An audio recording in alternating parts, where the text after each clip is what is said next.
नमस्कार साथियों। आज हम फिर जुड़े हैं। मैं आपको एक महत्वपूर्ण जानकारी देना चाहूँगा। पिछले 3, 4, 5 से एक अपने आप में एक अलग तरीके का इनिशिएटिव स्टार्ट किया है गुजरात सरकार ने, जो कोस्टल बर्ड्स होते हैं उनको और वाटर पक्षियों को लेकर के। ये क्या चीज़ है और क्या इनिशिएटिव है, आइए जानते हैं।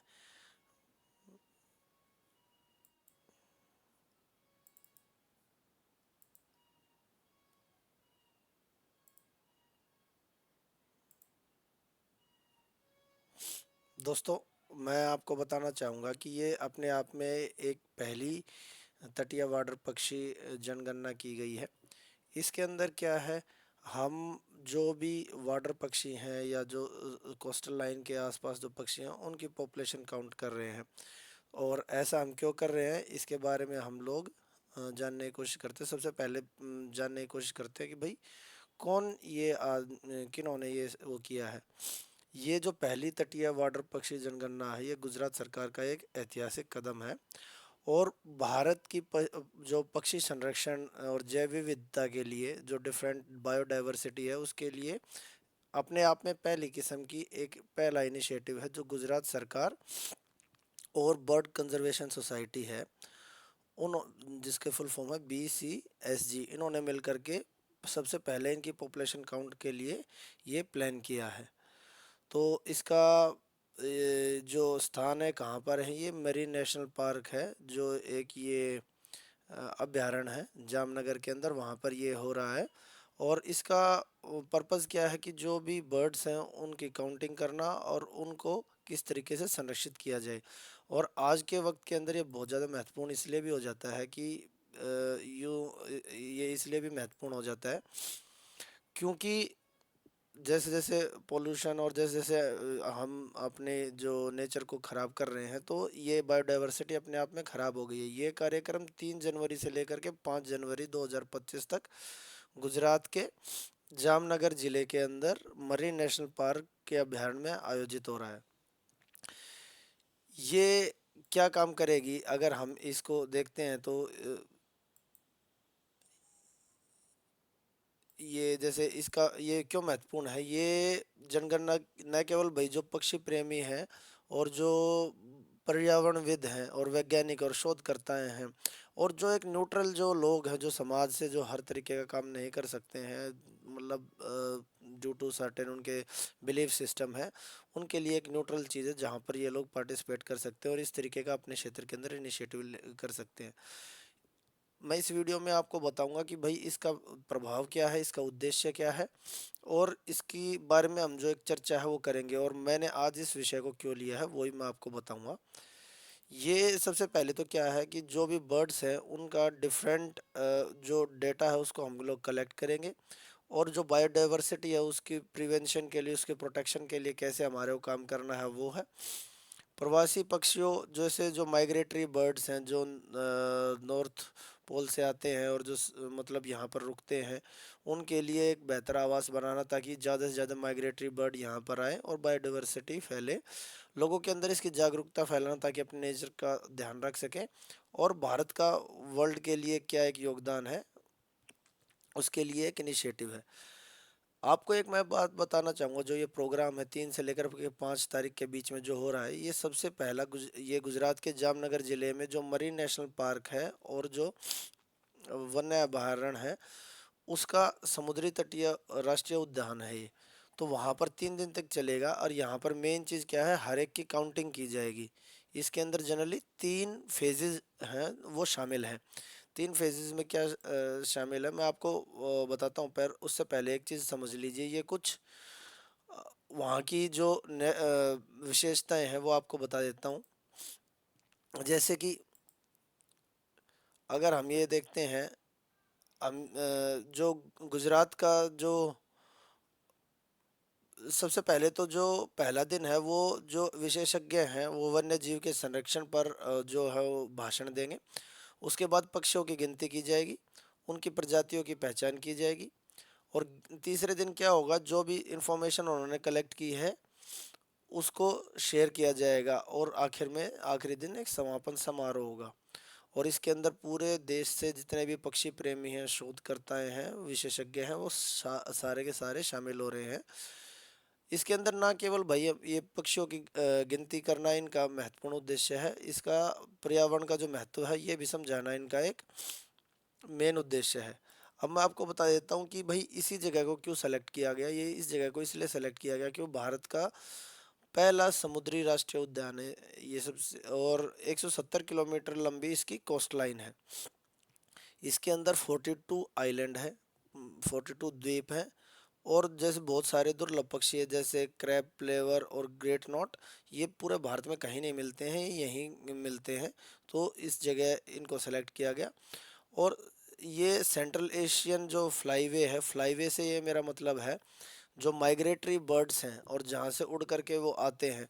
तो एक जैसे एयरवेज होते हैं, फ्लाईवे मतलब रोडवेज होते हैं, रोडवेज मतलब ये रास्ते होते हैं, उसी तरीके से माइग्रेटरी बर्ड्स के भी फ्लाईवे होते हैं, तो उस के ऊपर स्थित है। तो इनके लिए अगर हमने आइडियल एनवायरनमेंट क्रिएट कर दिया तो ज़्यादा से ज़्यादा माइग्रेटरी बर्ड यहाँ पर आएंगे, रुकेंगे, और इसको हम एक जैव विविधता का एक केंद्र बना सकेंगे। इसके बाद जैसे कि मैंने बताया कि ये वाटर जो पक्षी हैं, वाटर पक्षी होते कौन है। वाटर पक्षी कौन से होते हैं? वाटर पक्षी वो होते हैं, आपने देखा होगा कि बगुले, सारस, इस टाइप के जो पक्षी होते हैं जो कीचड़ भरे और तटीय स्थानों पर पाए जाते हैं, जिनकी पतली पतली लंबी टांगे होती हैं, और वो जलीय कीड़े, मछली, छोटे जीव उनको खाते हैं। और ये क्या करते हैं, जो हमारा इकोसिस्टम है, जो पारिस्थितिकी तंत्र है, उसको संतुलन बनाए रखते हैं। और अगर ये जितने ज़्यादा यहाँ पर अवेलेबल है, ये बताते हैं कि हमारा एनवायरनमेंट, हमारा इकोसिस्टम उतना ज़्यादा हेल्दी है। इसके अलावा मैं आपको बता देता हूँ कि और क्या क्या चीज़ है, ये जनगणना क्यों इतनी महत्वपूर्ण है। क्योंकि ये अपने टाइप की पहली जो कोस्ट लाइन, और ये जैसे मैंने बताया वाटर पक्षी कौन से होते हैं, ये इनके जो सबसे पहले जो डेटा कलेक्शन है उसके लिए इम्पोर्टेंट है, ताकि उनकी कितनी प्रजातियां हैं, उनकी कितनी संख्या है, उनके कितने आवास हैं, उसके बारे में इंफॉर्मेशन जुटाई जा सके। और ये जो डाटा हम लोग कलेक्ट करेंगे ना, इसका क्या होगा कि जो इनके प्रिजर्वेशन में है, इनकी संरक्षण में है, आगे और प्रयासों के अंदर सहायता मिलेगी। अच्छा, जैव विविधता की रक्षा क्यों करनी है? ये इसलिए करनी है क्योंकि भाई ये हमारा जो इकोसिस्टम है ना, इसको बनाए रखने के अंदर एक बहुत महत्वपूर्ण भूमिका निभाते हैं। और ये बताते हैं इकोसिस्टम, जैसे कि मैंने अभी बताया कि ये हेल्दी है। और सबसे बड़ी बात जैसे कि ये बताया है कि एक जागरूकता बढ़ाना, ताकि जो आज कॉरपोरेट लाइफ या अपने पर्सनल चीज़ों के अंदर लोग बिजी हो गए हैं, इससे आम जनता को पक्षियों के बारे में, उनके संरक्षण के बारे में जागरूक करना, ये कुछ महत्वपूर्ण जो इसके पॉइंट्स हैं जिसको हम लोग वो करेंगे। अच्छा, इसके बाद क्या है, जैसे कि ये bird conservation society of Gujarat है कौन, ये पिछले 25 साल से सक्रिय है। और पक्षी संरक्षण जो बर्ड्स कंजर्वेशन, बर्ड्स को उनके लिए जागरूकता फैलाने और इस तरीके का काम करती है। और बर्ड्स का ही डाटा कलेक्शन नेशनल और स्टेट लेवल पर ये करते हैं। इसी तरीके से हमारे देश के अंदर और बहुत सारी जो सोसाइटीज़ हैं, उनको जितनी ज़्यादा बन सकें उसको बनाने के लिए हमारे को प्रोत्साहित भी करना चाहिए, ताकि ज़्यादा से ज़्यादा बर्ड्स का कंजर्वेशन और प्रिजर्वेशन हो सके। और अब जैसे कि अब ये है, इसके अंदर जो पॉपुलेशन काउंट है वो हम लोग कैसे कर रहे हैं। सबसे पहले तो बर्ड्स को आइडेंटिफाई किया जाएगा, उनके लिए जगह आइडेंटिफाई की जाएगी, उनकी इन्फॉर्मेशन कलेक्ट की जाएगी और उनका साइंटिफिक एनालिसिस किया जाएगा। तो ये जो जनगणना की प्रक्रिया है उसका एक महत्वपूर्ण कलेक्शन पॉइंट है। अच्छा, अब जो ये चीज़ है, अब एक मिनट, उसको बताने से पहले मैं आपको बता देता हूँ कि ये भारत का क्या, भारत इस टाइप के इनिशिएटिव क्यों ले रहा है। भारत इसलिए ये सारे इनिशिएटिव लेने लग रहा है क्योंकि एक वर्ल्ड व्यू होता है। हम अगर अपने कंट्री को रिप्रेजेंट करेंगे तो ये दिखाएगा कि हम जो अपनी नेचर के लिए है उसके लिए कितने सीरियस है।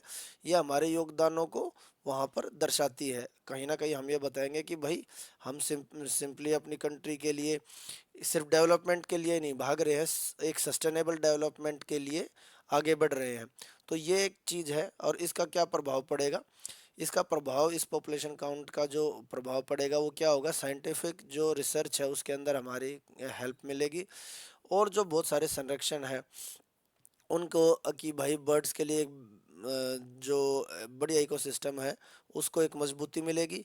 और जो इससे क्या होगा, जो लोकल जो समुदाय हैं, जो वहाँ के स्थानीय समुदाय हैं जो कहीं ना कहीं इनके साथ अपना जुड़ाव रखते हैं, उनकी भागीदारी भी बढ़ेगी। और जहाँ पर इस टाइप की बायोडाइवर्सिटी होगी तो उनकी फाइनेंशियल जो इकोनॉमिकल जो हेल्प है वो भी होगी, क्योंकि पर्यटन को भी बढ़ावा मिलेगा। और वर्ल्ड के लिए एक नेशनल लेवल के ऊपर हम अपने आप को रिप्रेजेंट भी कर सकते हैं। अच्छा, अब क्या है, इसके लिए जो प्रॉब्लम्स हैं हमारे को क्या क्या फेस करनी पड़ रही है, ये कुछ चुनौतियां हैं जो हम लोगों को फेस करनी पड़ रही है। सबसे पहली तो क्या है कि प्रजातियों की सही पहचान ये करना सबसे बड़ा एक चैलेंज है। और जो माइग्रेटरी बर्ड्स वहाँ पर आ जाते हैं तो उनके लिए जो हमने जो उनके आवास बनाए हैं या उनके लिए एक डिफरेंट तरीके का इकोसिस्टम बनाया है, उनकी सुरक्षा करना भी एक चुनौतियां हैं। तो इससे अब हेल्प क्या होगी, ये सारी इन्फॉर्मेशन जो हम लोग कलेक्ट कर लेंगे, जो डाटा रिसर्च के लिए हम इन्फॉर्मेशन कलेक्ट करें, जो एनालिसिस करेंगे, ताकि इनका संरक्षण आगे किस तरीके का हो इसके लिए भाई नीतियाँ बनाई जाएंगी। जागरूकता लोगों के अंदर कैसे बढ़ानी है उसके लिए एक प्रयास किया जाएगा। और पूरे वर्ल्ड से बहुत सारी ऑर्गेनाइजेशन है जो इस टाइप के काम करते हैं, उनके साथ कोलोब्रेशन और टीम वर्क करके कहीं ना कहीं हमारी कंट्री एक विश्व पटल पर अपने आप को रिप्रेजेंट भी कर पाएगी, इससे वो होगा। अच्छा, अब क्या है, जो अब इसका कंक्लूजन हम लोग देख लेते हैं। कंक्लूजन ये है कि भाई इस ये छोटे छोटे जो प्रभाव हैं, क्योंकि अगर इस तरीके की एक शुरुआत होती है तो कहीं ना कहीं एक राष्ट्रीय मुहिम भी बनेगी और विश्व के ऊपर वैश्विक पटल पे हमारे को रिप्रेजेंट करेगी, पर्यावरण संतुलन और इकोसिस्टम को बना करके रखेगी। सो ये कुछ बातें हैं जो हम लोग इससे सीख सकते हैं। और एक चीज़ और भी, जामनगर को ही क्यों चुना गया, कि जामनगर की जो विशेषताएं हैं वो कुछ इस प्रकार है। जामनगर जो एक रीजन है ये पक्षियों के लिए एक तरीके से यूं समझ लो एक स्वर्ग है। यहाँ पे 300 से अधिक प्रजाति के जो है ना पक्षी पाए जाते हैं, जिसमें 50 प्रजाति के वार्डर जो पक्षी हैं वो हैं। वार्डर पक्षी कौन से, जैसे मैंने सारस और बगुला बताया, जिनकी टांगे पतली और लंबी होती हैं और कीचड़ और जो पानी में से जो चीज़ें चुन के जो खाते हैं। अच्छा, अब इसका क्या है, जैसे कि मैंने बताया कि भाई 170 किलोमीटर लंबा है ये और 42 आइलैंड्स हैं। तो अलग अलग एरिया हैं, बहुत बड़े एरिया के अंदर ये है, तो एक इनफ स्पेस भी उनको मिलता है। और सबसे बड़ी बात क्या है, जामनगर एक भारत का इकलौता स्थान है जहाँ जो एक लो टाइड एरिया है, जहाँ पर जैसे भी लो टाइड आता है, जैसे ज्वार भाटे आते हैं, जब भाटा आता है तो ये माइक जो वाटर पक्षी हैं ये समुद्र के अंदर उसके अंदर उतरते हैं और वहाँ से मछली, छोटे छोटे कीड़े उनको खाते हैं। अगर किसी और जगह पर हम जाते हैं ना तो वहाँ पर क्या होता है कि हमारे को स्कूबा डाइविंग की आवश्यकता होती है अगर वहाँ पर बायोडाइवर्सिटी देखनी है। लेकिन ये एक ऐसा क्षेत्र है जहाँ पर लो टाइड के दौरान ये हमारे को देखने की मिलती है। और सबसे बड़ी बात, बहुत जो दुर्लभ पक्षी है जो विलुप्त होने के कगार पर ही हैं, जो कहीं पर देखने को नहीं मिलते, शंखलो और मोटो कीचड़ो, तो ये सारे वहाँ पर पाए जाते हैं जो भारत में कहीं और नहीं मिलते। अच्छा, ये सारी चीज़ें थी, ये प्रयास जो है, जैसे कि हमने बता दिया कि भाई इस टाइप का हमारे को क्यों करना चाहिए। ये इसलिए करना चाहिए ताकि जैसे हम अपने हरियाणा को देखते हैं, पहले यहाँ पर हमारे को बहुत सारी गौरैया देखने को मिलती थी। अब वो गौरैया बिल्कुल गायब हो गई हैं, गौरैया हमारे को नज़र नहीं आती हैं। तो गौरैया के नज़र ना आने के पीछे जो इस टाइप की हमारे जो हमने अभी, चाहे पोल्यूशन की वजह से किया हो, चाहे किसी भी बहुत सारे कारण हैं, किन्हीं भी वजह से गौरैया ख़त्म हो गई है। और हमारे जो फूड चेन है, हमारा जो इकोसिस्टम है, बायोडाइवर्सिटी है, उसके अंदर से डिफरेंट बहुत सारे जो पक्षी हैं वो ख़त्म हो गए हैं, जो एक आने वाले खतरे को दिखाता है। तो अलग अलग क्षेत्रों में इस टाइप से छोटी छोटी आप लोग एनजीओ बना करके, स्थानीय समूह बना करके काम कर सकते हैं। सरकार इसके अंदर आपकी सहायता भी करती है, हमने अभी गुजरात का एक एग्जाम्पल देखा। और ये स्पेसिफिकली उन न्यूट्रल लोगों के लिए एक संदेश भी है कि आप और कुछ ना करके देखो पेड़ लगाना भी एक अच्छा एक बहुत सारे लोग वृक्षारोपण भी करते हैं, ये करते हैं, लेकिन ये एक ऐसी निश एक सेक्टर है जो बिल्कुल अनटैप्ड है, जिसके अंदर आप लोग टैप कर सकते हो। सरकार की तरफ से आपको हेल्प भी मिलेगी। गुजरात सरकार ने दिखाया है, हर सरकार का कुछ ना कुछ प्रोग्राम होता है। तो दोस्तों ये एक वीडियो थी, और इस तरीके की वीडियो में अलग अलग तरीके की जो आपको जनरली हर जगह जो इन्फॉर्मेशन नहीं मिलती है वो आपको शेयर करने की मैं कोशिश करूँगा, बाकी ताकि आप लोग और ज़्यादा जागरूक हो सकें और अपने देश को और ज़्यादा बेहतर कर सकें। अगर आपको मेरी ये वीडियो अच्छी लगी हो तो प्लीज़ लाइक कीजिएगा, शेयर कीजिएगा और सब्सक्राइब कीजिएगा हमारे चैनल को। आपका बहुत बहुत धन्यवाद।